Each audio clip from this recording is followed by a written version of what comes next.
పిండి బీరకాయ కూరకి తెల్లపిండి అయితే గుండ్లా చేసుకుంటున్నాం. మిక్సీలో చేసుకోవచ్చు. మిక్సీలో అయితే బ్లేడ్లు అయిపోతున్నాయి, గట్టిగా ఉంది, బాగా పెద్ద వచ్చింది. అందుకని ఇలా చేసుకుంటున్నాం. పౌడర్ చేసి దీన్ని బీరకాయ తెల్లపిండి కూర చేస్తాం.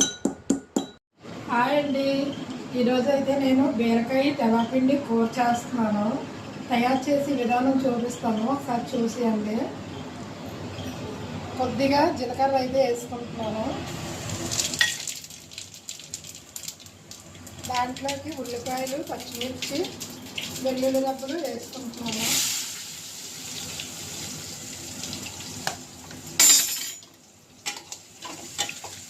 ఇదంతా బాగా ఇలా కలుపుకోవాలి. ఉల్లిపాయలు అయితే వేగిపోయి కలర్ చూడండి, మంచి కలర్ వస్తాయి. ఇప్పుడు నేను బీరకాయలు వేసుకుంటున్నాను దీంట్లోని.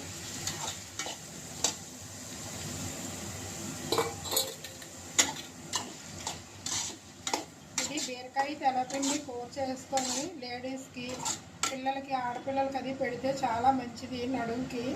దీంట్లో జీలకర్ర వేయడం వల్ల మనకి అజీర్తి అలాంటివి వేటి రావు.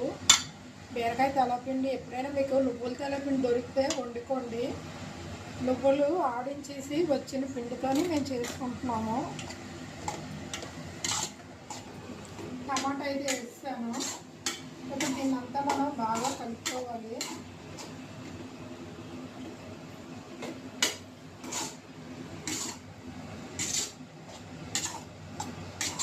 రాళ్ళు ఉప్పు అయితే వేసుకుంటున్నాను, అంచనాగా వేసేసుకుంటున్నాను.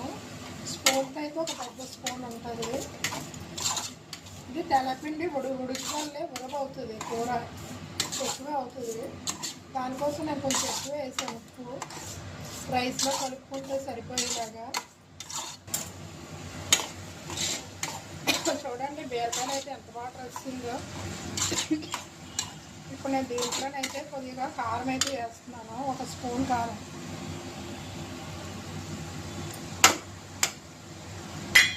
కొంచెం పెద్ద స్పూన్తోనే వేసాను, ఎందుకంటే బీరకాయ కదా తీపి వచ్చేస్తుందని కొద్దిగా కారం ఎక్కువ వేసాను.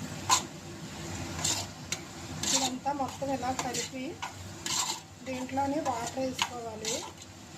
అది కొంచెం ఉడికినప్పుడు చేసి తెల్లపిండి వేసేయాలి. పైన వేసి మూత పెట్టేస్తే చాలా బాగా కూర రెడీ అయిపోతుంది.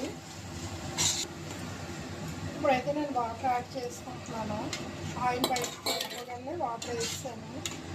ఇది కొంచెం ఉడికెట్టిన తర్వాత దీనిలోనే తెల్లపిండి జల్లేస్తాను.